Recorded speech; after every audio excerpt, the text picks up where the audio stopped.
Hello and welcome to session 5 in our series on the Gospel of Mark. Today's passage is a little bit different in that you'll see I've missed a little bit out the middle. But today I really wanted to focus on what I think are the comparisons and contrasts that Mark is drawing between these three different scenarios of eating. So that's the main thing that these three things have in common. They're all about food or meals or eating in some way. And I think what Mark is doing here is setting up what perhaps today would be called a triptych. So a triptych is a set of three images, usually religious images, sometimes seen in churches, where you'll get three images and the middle one is the one that is important. The middle one is the one that your eyes are supposed to be drawn to.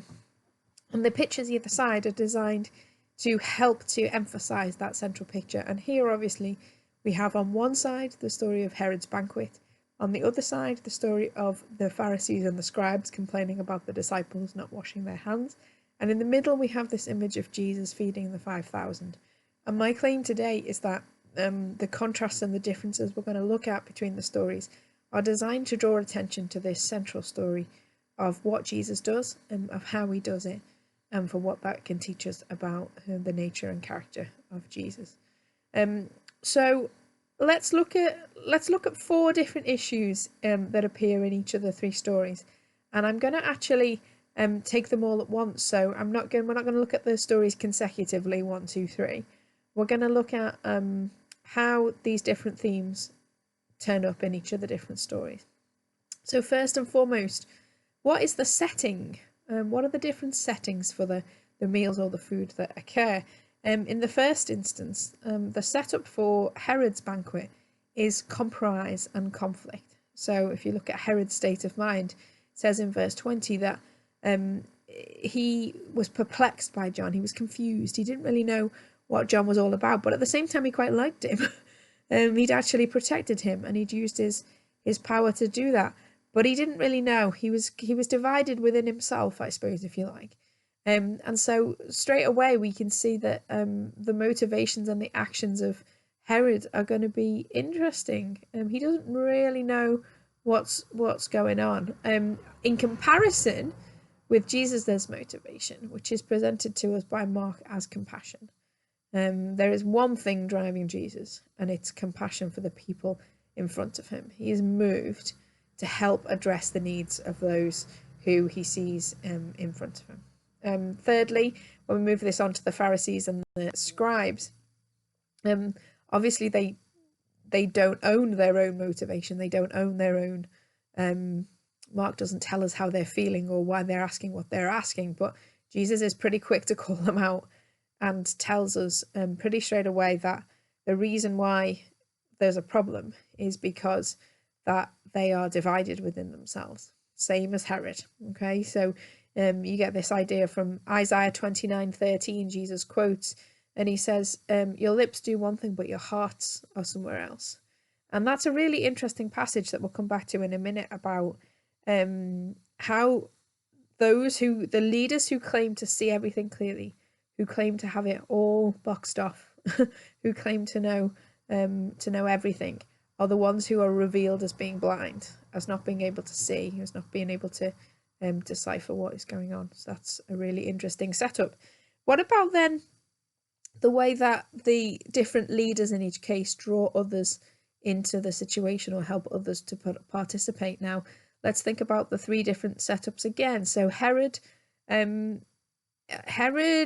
seems very quick to give away all kinds of things to his daughter. And again, I would say this is because the currency, if you like, of this first story is pleasure. So the word please or like appears a lot in that part of chapter 6, because I would argue that this idea of what people think of Herod is the most important. He wants to please them. He wants to be seen.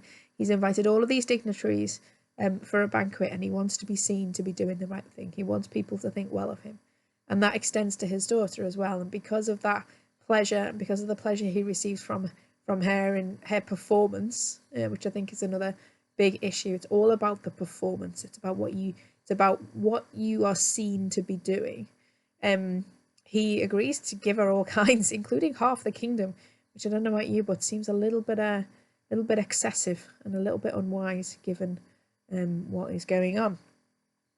What about Jesus then? So there's this really interesting exchange between Jesus and the disciples where Jesus says to them, well, you need to feed these people. And the disciples kind of throw their hands up in the air and go, with what and from where? And Jesus, rather than letting them kind of stew or letting them get exasperated or letting them trying to kind of patch something together, he models for them. He doesn't hand over, he doesn't delegate the entire situation. He models for the disciples what compassionate action looks like. And he does it with them. He doesn't do it for them. He doesn't leave them to it. He actually inhabits the space with them. He gets down in with the normal people. He doesn't separate himself and leave them to it. He engages with the disciples and shows them what the way of blessing people looks like via God. And then if we apply that again to the Pharisees and the scribes, we've got this idea that, so think about it there. Jesus, actually, let me connect this more concretely with the story. So the reason why Jesus is told, we are told by Mark, has compassion on the people is because they were like sheep without a shepherd. Now, this is a key phrase in this entire passage, because who are the shepherds? Who are the people who are supposed to be feeding the people who come? Okay, so there's a couple of potential answers. The first potential answer is that the shepherds are supposed to be the disciples. And I think there's an element of that in what I've just said, that Jesus is trying to teach the disciples how to shepherd the people. He's trying to show them how to be leaders, that they would invariably all need to be in the future. But I think there's another connection between this and the scribes and Pharisees that you see in the next part of the story, that actually, as far as the Old Testament is concerned, the scribes and Pharisees, the religious leaders, are supposed to be the shepherds of Israel. Now, interestingly, if you look in Isaiah 40:11 and particularly Ezekiel 34:23, the shepherds, the idea of a shepherd is deeply, deeply interconnected with this idea of feeding the sheep.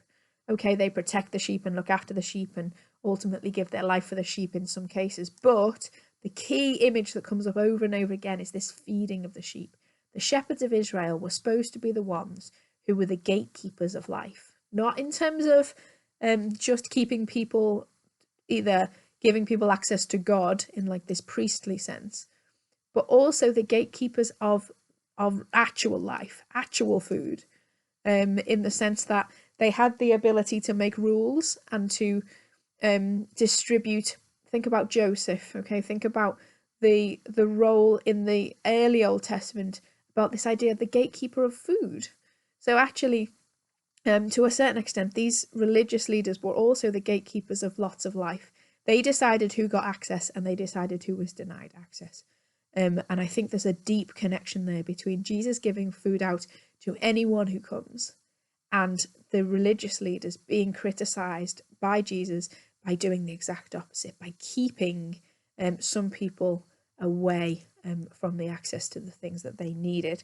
So 2 questions left then. So what's the currency? So I've already said the driving force, I think, of this story for Herod is this pleasing other people, this pleasure idea. For me, the currency for Jesus is this idea of doing as God does, demonstrating what it means to connect God. So Jesus blesses the food. He looks up to heaven and calls on his Father's blessing on the meal that he's about to deliver, connecting the disciples, God, and the blessings of the earth. It's grounded. So it's I don't think this is made up bread. If you see the outcome we're going to get to in a minute, all were filled and were satisfied. This is not spiritual bread. This is physical, fill your belly bread and fish that people are given. For me, the gospel is grounded. It has physical implications for those who accept it.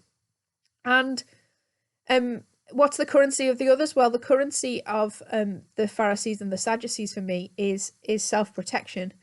It's absolving themselves of responsibility. So the bit we haven't quite got to here is this idea of this idea of korban. So basically what happens is that the Pharisees and scribes, they make an excuse. They try and find a technicality that gets them out, that absolves them of responsibility, a little bit like Herod does. So Herod passes the responsibility to ask his daughter to make a choice, and the daughter goes to the mother, and ultimately the decision is made by someone else. And so what they try and what these Pharisees try and do is they try and say, oh well, here's a loophole which absolves us of responsibility. We don't have to look after our fathers and mothers anymore. We don't have to look after the vulnerable, after those who can't look after themselves, because of a technicality in the law. So I think the currency here is their absolution of responsibility. It's someone else's job. It's not for us. The bits that we don't want to do, we're going to find a way to get out of. But the bits we do want to do, because it looks after us, because it prospers us, i.e. this whole hand washing thing, basically what the hand washing means is that some people who don't have access to hand washing, or whose lifestyles or whose social situations means that they can't have access to that, are excluded. And this whole idea of it's what Jesus says, it's what comes out of a man, not what goes into him, that is unclean. Jesus is trying to create a level playing field, as far as I'm concerned, in terms of saying, look, what comes out of you, you have responsibility for that just as much as the next person, no matter which side of the fence they come from, no matter which side of the track they live on, no matter what their religious, social or economic background is. And so this is the idea here. I think that this central image is of Jesus feeding abundantly anybody who comes. The life of God is available to anybody who would accept it, anybody who would come and be fed. Okay, so a little bit longer than normal, but a little bit longer passage than normal, so I hope you forgive me for that, and I'll be interested to hear what your thoughts are. Okay, bye-bye now.